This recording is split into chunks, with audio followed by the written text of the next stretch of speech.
జమ్మూ కాశ్మీర్ లో ఉగ్రవాదుల దాడి జరిగినప్పటి నుంచి దేశం మొత్తం ఒక్కతాటి మీదకి వచ్చింది. ఆ కర్కశ కంత్రిగాళ్ళను దొరకబట్టి మట్టు పెట్టి మట్లే కలపాలి, ఆదివారం దాకా నిద్రపోవద్దు అన్నట్టు మాట్లాడింది దేశం. తెలంగాణ ముఖ్యమంత్రి జపాన్ కోయి వచ్చినందుకు కొద్దిగా ఆలస్యమైంది కాబట్టి శుక్రవారం రాత్రి జీవిడిచినోళ్లకు కోవొత్తులు వెలిగించి సంతాపం చెప్పిండు. హాగో ఆడ మాట్లాడుకుంటా రేవంత్ రెడ్డి ఏమన్నాడో ఒకసారి చూడుండ్రి. आप दुर्गा माता के भक्त हो ना, इंदिरा जी को याद करो। आज जो मुंहतोड़ जवाब आतंकवादियों को देने के लिए हम लोग यहाँ हैदराबाद शहर में, हम लोग नेकलेस रोड में यहाँ इकट्ठा हो गए। हम आपको मदद देंगे। अभी राजनीति करने का समय नहीं है।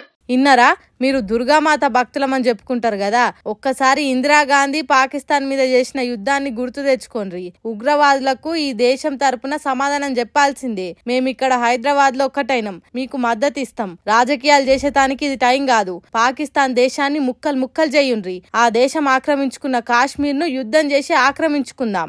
ఆలోచించటానికి టైం లేదు. 140 కోట్ల జనాలు మీకు అండగుంటారు. మీరు యుద్ధం చేయుండ్రి అన్నట్టు చెప్తున్నాడు సీఎం రేవంత్ రెడ్డి. ఏదో చూసుకుంటూ ఊకుంటాం, ఓపిక పడతాం అంటే నడవది. పాకిస్తాన్ దేశంతోని తాడో పేడో తెలుసుకునే మంచి గడియ ఇదే అన్నట్టు చెప్పిండు.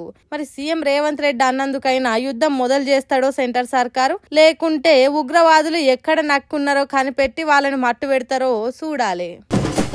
ఇడిసేదేలే, పాకిస్తాన్ పని వట్టాల్సిందే. ఉగ్రవాదులను ఉసిగొల్పిన దేశాన్ని ఆక్రమించాలి. వాళ్ళో మనమో తేల్చుకోవాల్సిందే. పాకిస్తాన్ మీద యుద్ధం చేయాల్సిందే అని మనం మస్తు కోపంతో ఉన్నాం కదా. కానీ పాకిస్తాన్ పబ్లిక్ కొందరు మాత్రం వాళ్ళ దేశం ఇజ్జత్ తీసి ఇంటెన్కేసినంత పని చేస్తున్నారు. వస్తే రాండ్రి, యుద్ధం చేస్తే చెయ్యుండ్రి. మా లాహోర్ ను మీ దేశం ఆక్రమించి స్వాధీనం చేసుకుంటే మాకొద్దురా ఈ దేశం అని ఒక్క అర్ధ గంటల్ని ఇడిచిపెట్టి పోతారు అని అంటున్నారు. ఆ మాట ఎందుకన్నాడంటే అంతటి దరిద్రం ఉన్నది మా లాహోర్లా, దాన్ని మీరు తట్టుకోలేరు అని చెప్పకనే చెప్పిండు. పాకిస్తాన్ ను పాలించేటోళ్ళ చెంపలు వాయించినట్టు చేసిండు. అంతేకాదు, యుద్ధం చేసి మమ్మల్ని భయపెట్టాలని చూస్తున్నారా, దానికి మాకేం బాధ లేదు.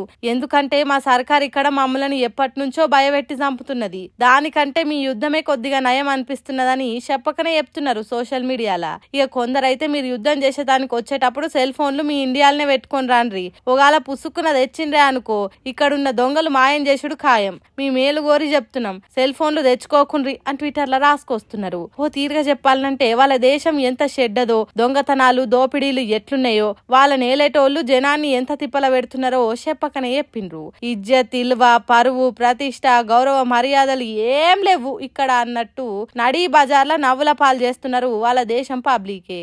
అంటే చూడుండ్రి పాకిస్తాన్ దేశం పరిస్థితి ఎట్లయిపోయిందో. అసొంటి అతుకుల బొంత తీరుగున్నప్పుడు ఈ ఉగ్రవాదులకు నీడనిచ్చుడు ఎందుకు, వాళ్ళని కాపాడినట్టు చేసుడు ఎందుకు? మరి అందుకే అంటారు కావచ్చు, చేతగానోనికి శరం తక్కువ అని. శిషి ఏం దేశం రా నాయనా.